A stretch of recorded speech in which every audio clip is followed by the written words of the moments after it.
Hello viewers, আজকে আপনাদেরকে দেখাবো কিভাবে বেগুন ভাজি করতে হয়। তো সাথেই থাকুন। তো দেখতেই পাচ্ছেন বেগুনগুলো আমি কুচি কুচি করে কেটে নিলাম। এছাড়া আমার পাশে হলুদ রাখা আছে বয়ামে। হালকা করে এখন হলুদ এবং লবণ দিয়ে এটা মিক্স করে নিব।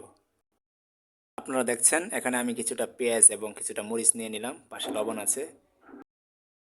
আমি চুলার কাছে চলে এসেছি, চুলা লাইনটা দিয়ে দিচ্ছি, আপনার সাথেই থাকুন। সাথে আমি সেটা চুলার উপরে রেখে দিলাম, তবে চুলার আগুনটাকে একটু কমিয়ে রাখতে হবে, খেয়াল রাখবেন। ঠিক এভাবে নেড়ে নেড়ে এই যে হলুদ এবং লবণ দেওয়া হয়েছে এটা সম্পূর্ণটা আপনারা মিক্স করে নেবেন। নেড়ে নেড়ে আপনারা পুরো লবণ এবং হলুদটা মিক্স করে নেবেন। এটা আসলে স্বাস্থ্য সচেতন যারা তাদের জন্য এই রেসিপিটা। এখানে তেল একদমই কম দেওয়া হবে। আপনারা দেখতে পাচ্ছেন আমি সম্পূর্ণভাবে এটা নেড়ে নিচ্ছি। এটা যখন একটু একটু আপনার সিদ্ধ হয়ে আসবে, বাকি কাজ তখন আপনাদেরকে দেখাবো, সাথেই থাকুন। সুন্দর করে আস্তে আস্তে নেড়ে নেড়ে যখন সম্পূর্ণ সিদ্ধ হয়ে আসবে, তখন আমরা বাকি কাজটুকু করব। তেল পেঁয়াজের ব্যবহার করব, আপনারা দেখতে থাকুন, সাথেই থাকুন। পাচ্ছেন দেখেন সুন্দর একটা ফ্লেভার আসছে, খুব সুন্দর গ্রাম ছড়াচ্ছে এবং অনেকটা সিদ্ধ হয়ে এসেছে, যার কারণে কালারটা একটু খেয়াল করেন, খুব সুন্দর একটা কালার এসেছে। এভাবে আপনারা চেষ্টা করবেন। দেখছেন আমি এটাকে একটা সাইড করে ফেলেছি। এই সাইডটাতে এখন আমি তেল দিয়ে, মরিচ দিয়ে, পেঁয়াজ দিয়ে আমি একটু তেল পেস্টটাকে একসাথে করে নিব। এরপরে এটা দিয়ে আবার মিক্স করব, আপনার সাথেই থাকুন।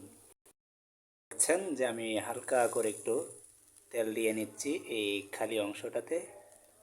তেল যত কম দিতে পারেন। আমি যে পেস্টটা আছে এই পেস্টটা দিয়ে দিব, আপনার সাথেই থাকুন। যে আমি পেস্টটাকে এই পাশে নেড়ে নিচ্ছি। পেস্টটা যখন একটু লাল লাল হয়ে আসবে, তখন পুরোটাকে একসাথে করে মিক্স করে কিছুক্ষণ সিদ্ধ করলে ভাজিটা সম্পূর্ণ হয়ে যাবে। আপনার সাথেই থাকুন, করুন। দেখেন পেঁয়াজটা কিন্তু ইতিমধ্যেই একটু একটু লাল লাল ভাব চলে এসেছে। তো এখানে তেল খুবই কম দেওয়া হয়েছে, কারণ তেল আপনি সয়াবিন তেল যত কম খাবেন আপনার স্বাস্থ্যের জন্য ততই ভালো। তবে মনে রাখবেন চুলার তাপটা যেন একটু কম থাকে। আমি একবারে কমিয়ে রেখেছি, আপনার সাথেই থাকুন, করুন। পুরোটাকে একসাথে করে মিক্স করে নেব। এভাবে একবারে এই যে এখানে পেঁয়াজ রাখা আছে, এই পেঁয়াজ দিয়ে পুরোটাকে মিক্স করে নেব। আপনারা খেয়াল করুন, দেখেন ভাজিটা কত সুন্দর একটা কালার এসেছে। আমি সম্পূর্ণ মিক্স করে নিয়েছি, চুলার তাপটাকে কমিয়ে দিয়েছি এবং সম্পূর্ণটা আমি এবার হাতে নেড়ে নেড়ে কিছুক্ষণের মধ্যে নেমে ফেলবো।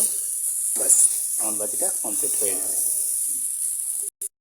একটা কথা বলে রাখি, এই ফার্স্ট টাইম কিন্তু আমি বেগুন ভাজিটা করলাম, আমার কাছে খুব ভালো লাগতেছে।